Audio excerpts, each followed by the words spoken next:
Assalamualaikum warahmatullahi wabarakatuh. Kami dari kelompok 5, perkenalkan nama saya Rizky Mardiansyah. Kami akan membawakan materi tentang account receivable yang akan dibacakan pertama oleh Teddy Haryadi. Kepada Teddy, dipersilahkan.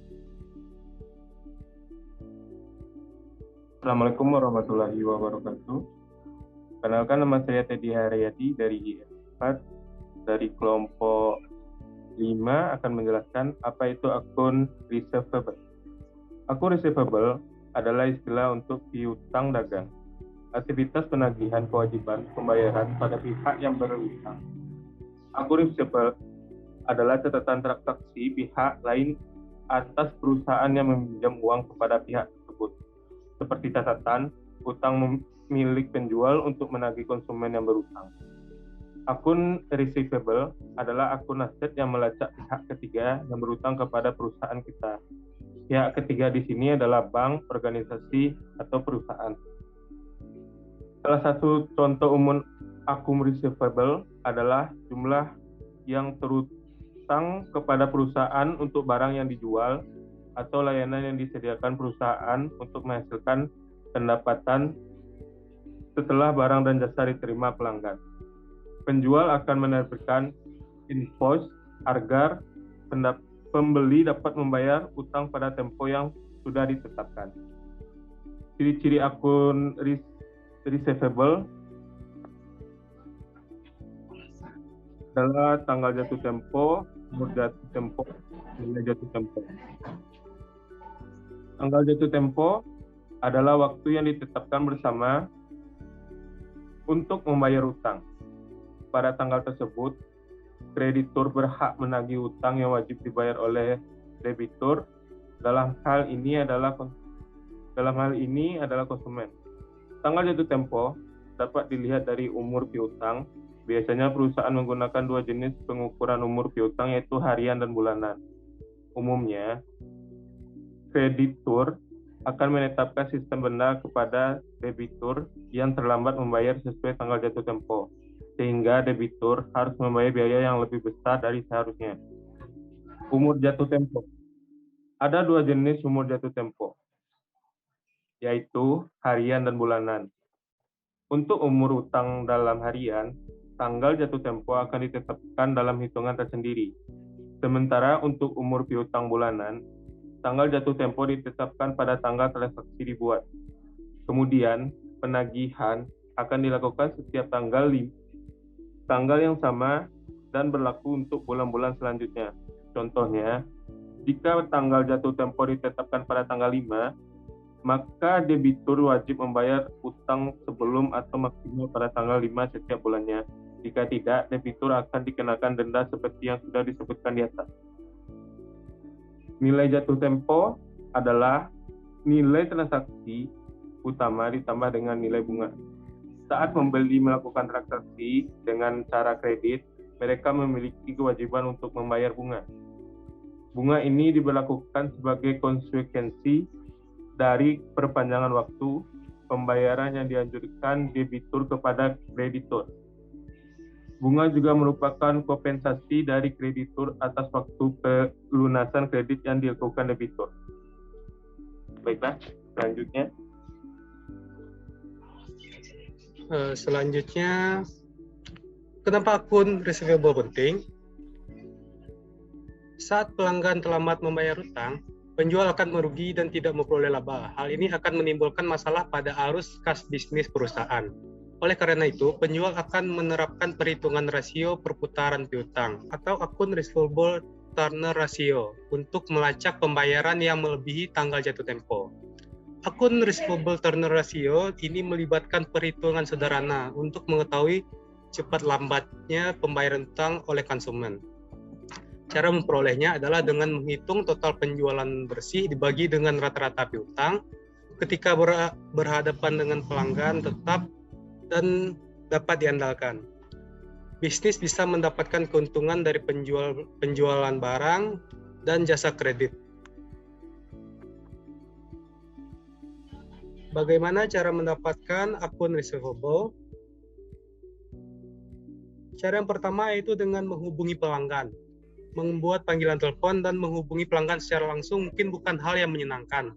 Namun, ini adalah hal tercepat yang dapat dilakukan agar pelanggan membayar hutang mereka dan perusahaan terhindar dari kerugian. Cara yang kedua adalah dengan menetapkan standar prosedur. Perusahaan perlu membuat standar prosedur dalam mengumpulkan akun receivable untuk mempermudah staf yang bertanggung jawab atas pekerjaan ini.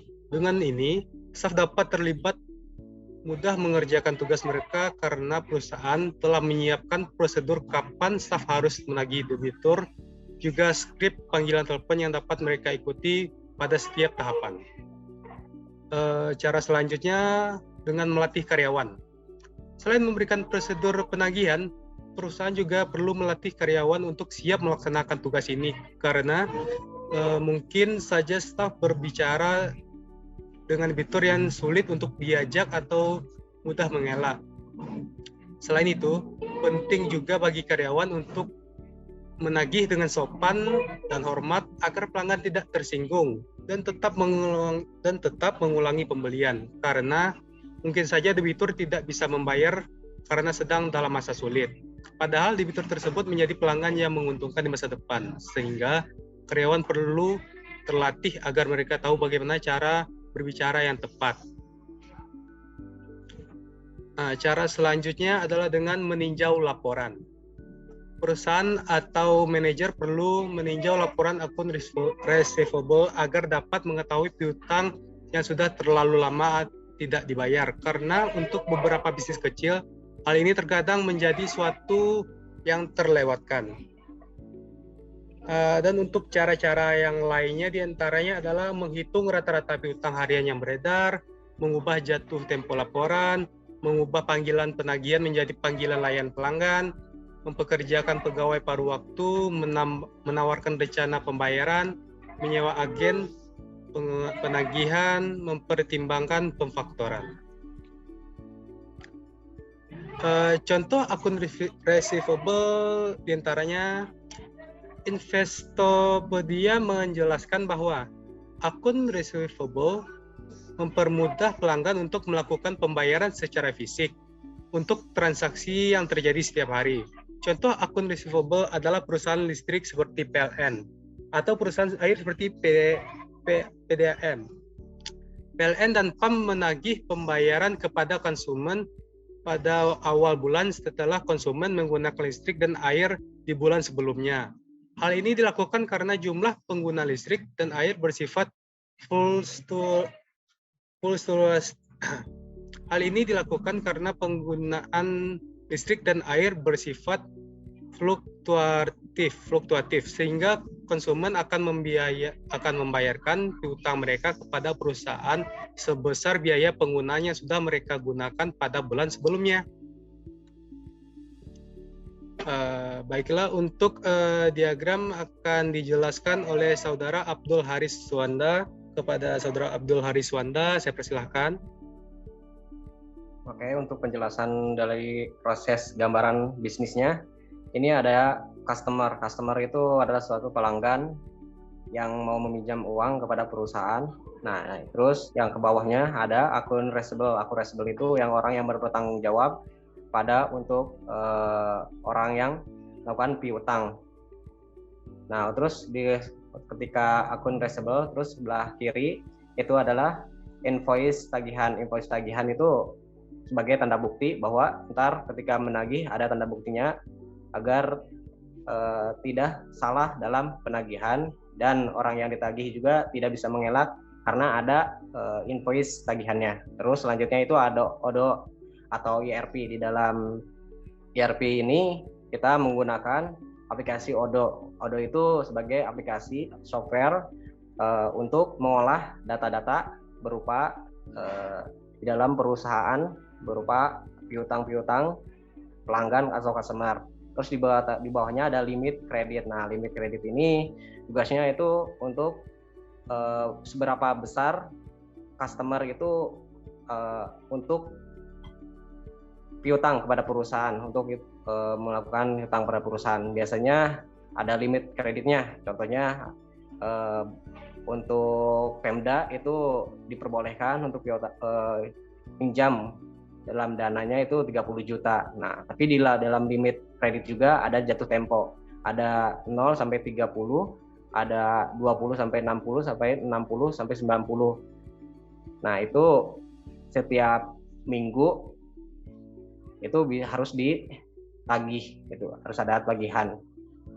Nah, terus selanjutnya itu ada melakukan penagihan ketika limitnya terlaksana, terus tarnya ada melakukan penagihan. Ketika sudah melakukan penagihan ada penerimaan piutang. Penerimaan piutang itu untuk penerimaan uang dari customer kepada perusahaan. Terus dimasukkan lagi ketika mendapatkan uang dari customer dari penagihan itu kita masukkan lagi ke ordo. Ordo ini untuk memproses lagi atau softwarenya. Terus ketika udah dimasukkan ke ordo itu akan ada outputnya. Output akan melakukan monitoring untuk mengetahui siapa aja yang belum ditagih dan siapa aja yang sudah membayar. Nah, itu mungkin cukup sekian penjelasan dari saya. Saya kembalikan lagi kepada moderatornya. Ya, terima kasih. Jadi sekian penjelasan tentang akun receivable. Semoga dapat dipahami. Sekian dari kelompok 5 dan terima kasih. Assalamualaikum warahmatullahi wabarakatuh.